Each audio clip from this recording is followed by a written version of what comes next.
So thank you so much for everyone that joined this summit of Kwai. I am Diego Galeano, and I will be presenting you the work that was done by a lot of people in the AI for Life Sciences group at Kwai.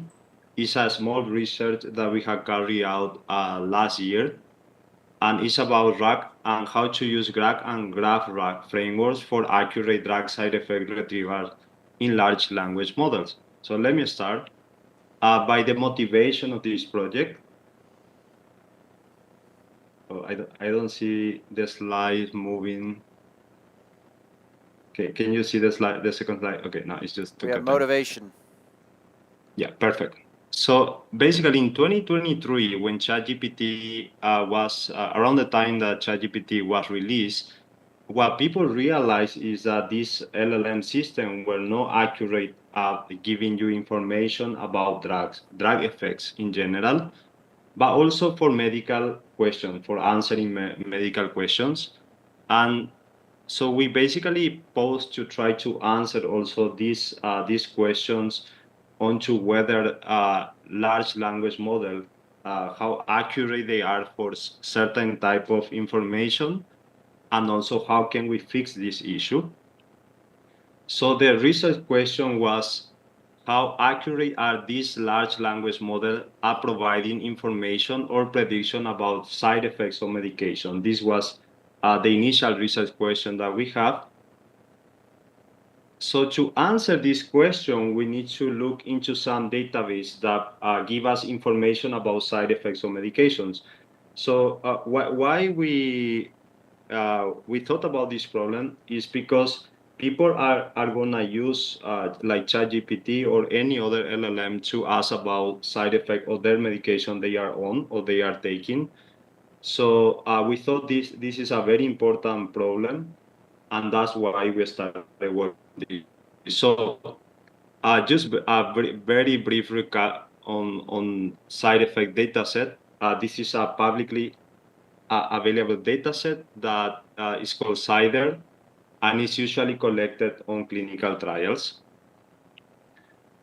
So the initial part of this research was asking what happens if we simply ask like ChatGPT or another LLM about drug side effect associations. We wanted to know how accurate these off-the-shelf systems are, right?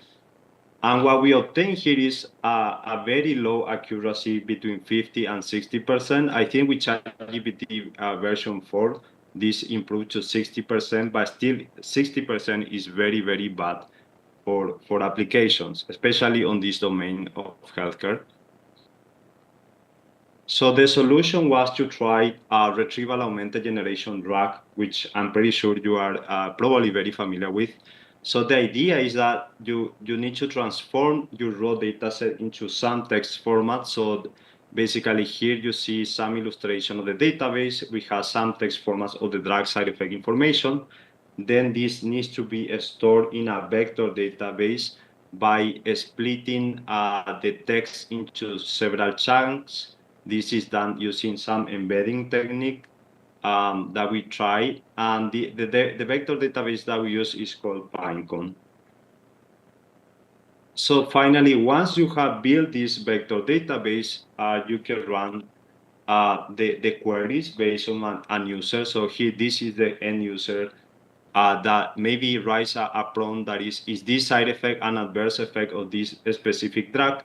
So we basically build this pipeline, this procedure to query from the vector database similar text. And then based on that, we filter the result and we modify the prompt to inform the LLM whether that is a known drug side effect association. And in this case, the LLM is constrained to provide a yes or no answer. The other idea is to use a GraphRAG representation by representing the drug side effect information as a bipartite network. In this case, we have 0 nodes that represent the drug, a 0 node that represent the side effects, and here the links represent whether the drug is known to cause that side effect. And this graph information can be also stored in a graph database that is called Neo4j. And there is a special type of query that you need to use to load this data set here. And then the pipeline looks very similar to what I shown before.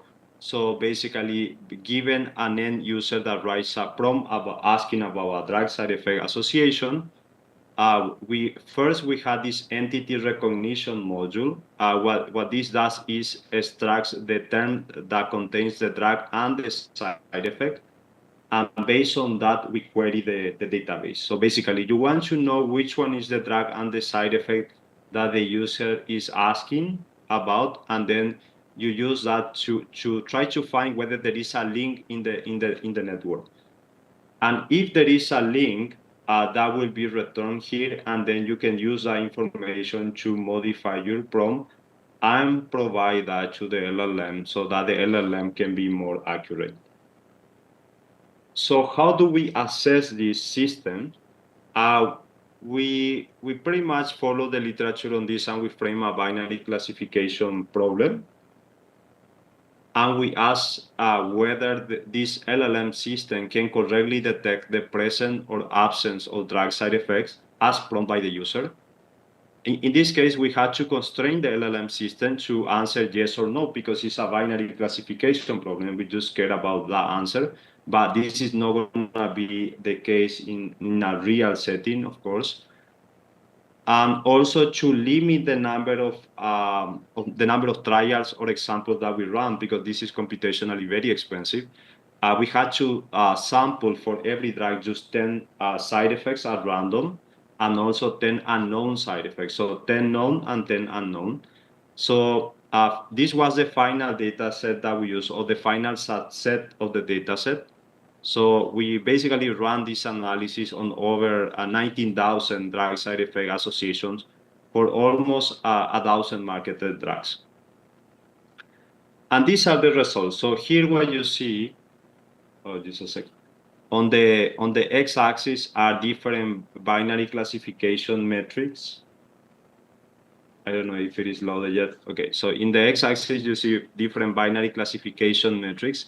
On the y-axis, you see the prediction performance, and then the different bars, the different colors represent the different methods. So the blue color will be basically using a Llama 3AB LLM without any other information about drug side effect, just asking whether the system knows about drug side effect. And as you can see, for instance, in terms of accuracy, the performance is quite bad, right? Because the system is not good at providing this information. It's answering at random pretty much.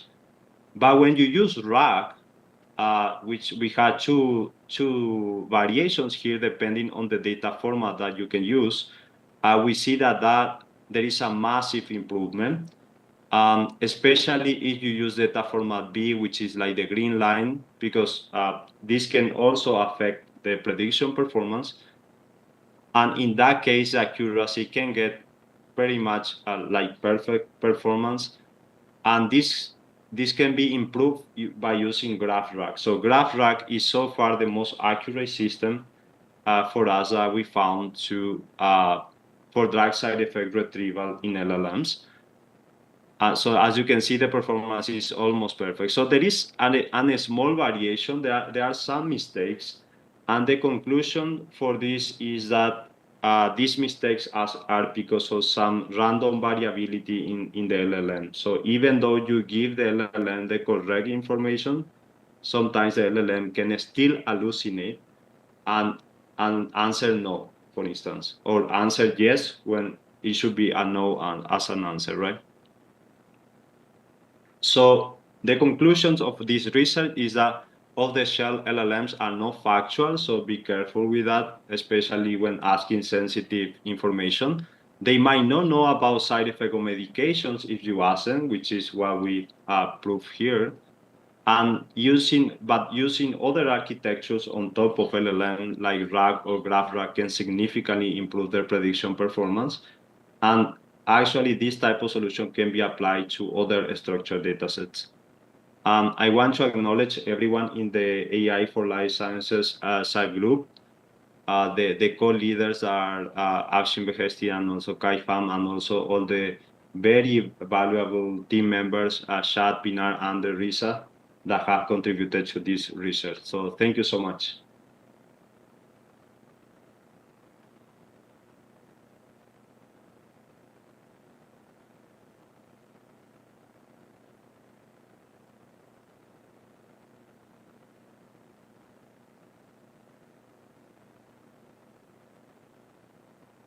Some of the challenges that you experienced as you were, for example, trying to get the LLM to just answer yes or no. So maybe you could share a little bit about some of those challenges that you experienced in designing these systems and where some of the loose ends still might be. I don't know actually if Shad wants to collaborate in the answer, because I think Shad is the one that helped to fix a lot of the issues here. So Shad, are you there? I'm putting you on the spot here, Diego. Yeah, no, it's all right. I can answer. I just wanted another team member also to contribute. So we found several issues. First of all, it was on the embedding, on the type of embedding you need to use. So let's start here. So when talking about RAG, the first issue was the data format that you use. This took us a while to realize actually, because let's say if you put your data just as having a single drug and then you list all the side effects that are being caused by that drug, that is actually not good for an LLM, because the LLMs are, because they were trained on English vocabulary, on English text.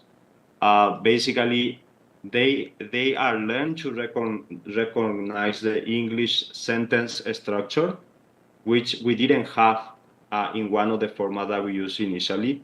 So after we realized that the LLM was not interpreting that correctly, basically we changed the data format. So we played a lot with the data format, and that's actually how we came out with the second data format. That was the first challenge.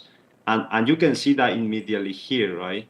You can see with one of the data format, we have around 88% inaccuracy, but when you change the data format, this is just changing the input. It's not changing the architecture, right? So here you have a massive improvement, an almost perfect system in all the binary classification metrics. The second challenge was that choosing the embedding size, all these like hyperparameters of the system that really improve the prediction performance. Also, Shad helped a lot here in the implementation to make this like a software engineering solution. He used these vector databases, which makes it much nicer and usable for other applications in case we want to scale this. And then another thing we also learned is that, for instance, we added this entity recognition here, which I didn't explain in detail. If you use this entity recognition for redesigning the prompt, this can also improve a lot the prediction performance. So yeah, basically the vector database is not perfect. So what's gonna happen is, let's say you are asking if whether aspirin can give you, I don't know, heart attack, just to say some very bad side effect, right? What can happen is that here you might get a lot of the terms that are related to aspirin, but not really heart attack, like very different, or maybe related side effect, but not exactly heart attack. So no, in order not to confuse the LLM with those very related side effect medical terms, basically we extract the drug side effect information from the prompt, and we use that to filter these results, the top result from the vector database. So if you use that, you can actually improve massively the prediction performance. This is something also we realized while doing this research. And once we learned all of this for RAG, it was pretty straightforward to translate the same findings for GraphRAG, which is which is actually a cleaner implementation, I would say, because here you actually go into the database and look if there is a link. So here there is no chance of making a mistake. So you either find the link or you don't find the link. Whereas here you are embedding Oh, a bunch of text, and then you query from that. Sorry for the long answer, but that's yeah. Is there another question, maybe? yeah. Can This you is repeat your last Chad. comment there? Can you repeat your last comment there, just about the text embeddings on that last slide that you presented? You cut out there just for a moment in the audience. Yeah. Yeah. Can you repeat that part about the challenge here that you were just concluding on?